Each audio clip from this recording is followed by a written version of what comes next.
সেই মিটিংয়ে আমরা দেখতে পাইছি যে জামাত বিএনপির নেতাকর্মীরা আপনাদের যে সংস্কারের প্রস্তাব শুনে তারপর হতাশ হয়ে গেছে, তাদের চেহারা দেখেই আমরা বুঝতে পারছি যে এই সংস্কার আসলে সম্ভব না। গাঁজাখড়ি সব সংস্কার আপনারা নিয়ে আসছেন।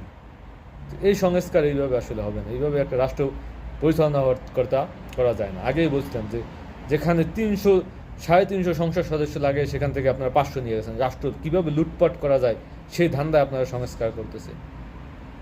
এত এমপি মন্ত্রী কেন লাগবে আপনার? কেন 300-350 লাগবে? 200 করেন, এটাকে পারলে কমাইয়া নিয়ে আসেন, রাষ্ট্রের খরচ কমান।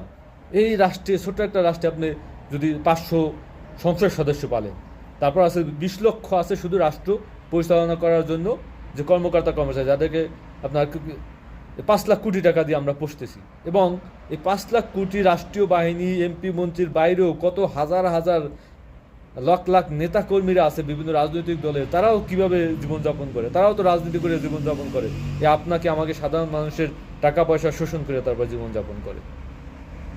আবার রাষ্ট্রীয় একটা সুযোগ সুবিধা নিতে গেলে সেখানে ঘুষ দিতে হয়। যদিও বলা হয় যে 5 লাখ কোটি টাকা রাষ্ট্রীয় ব্যয় বা জনগণের ট্যাক্সের 5 লাখ কোটি টাকা দিয়ে আপনার আমরা সরকারকে পুষি, কিন্তু আমরা 5 লাখ কোটি টাকা আসলে সরকারকে পুষি না। আমরা মিনিমাম 15 লাখ কোটি টাকা দিয়ে একটা সরকার পুষি। 5 লাখ কোটি টাকা যদি আপনার সরকারি কর্মচারীদের বেতন ভাতা হয়, 5 লাখ কোটি টাকা আমরা কি ঘুষ দিই সরকারকে? বিভিন্ন সেবা নিতে গেলে যে ঘুষ দিতে হয়, সেখানে আমরা 5 লাখ কোটি টাকা দিই। আরও 5 লাখ কোটি টাকা দিই এই নেতাকর্মীরা, তারা শাসন শোষণ করে তারপর টাকা পয়সা দেশে দুর্নীতি লুটপাট করে বিদেশে পাচার করে। এভাবেই চলে আসতেছে। আমরা এই কাঠামো থেকে আসলে বেরোতে চাই। এই কাঠামো থেকে যারা নিয়ে আসবে, যারা রাষ্ট্রের যে 5 লাখ কোটি টাকা দিয়ে রাষ্ট্র পরিচালনা করতে পারবে অথবা কমাইতে পারবে, এটাকেই বলে সংস্কার। যারা রাষ্ট্রকে একটা লেভেলে নিয়ে যাবে, যারা দেশের মানুষের জীবনযাত্রার মান উন্নয়ন করবে, এইটাকে বলে সংস্কার। সেগুলো না করে আপনি জাস্ট ফাঁকা বলি দিয়ে 3 জন স্কুবাটারের উপরে ওইটা মাটি কাটার খাল খনন করার নাম সংস্কার না। আর 300 থেকে 500 সংসদ সদস্য বানানোর নাম সংস্কার না। ঘরে ঘরে আপনি এমপি মন্ত্রী বানাই দিতেছেন, ঘরে ঘরে আপনি রাজনীতিবিদ জন্ম দিতেছেন। আপনারা যে সংস্কার নিয়েছেন, এতে রাজনীতিবিদ জন্ম নেবে আর বেকার জন্ম নেবে।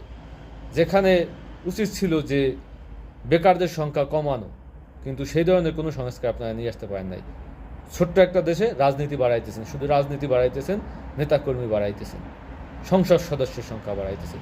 ভারতের মতো দেশে যেখানে 120 কোটি জনগণ, সেখানে 500-550 সংসদ সদস্য দিয়া তারপর রাষ্ট্রটা পরিচালিত হয়।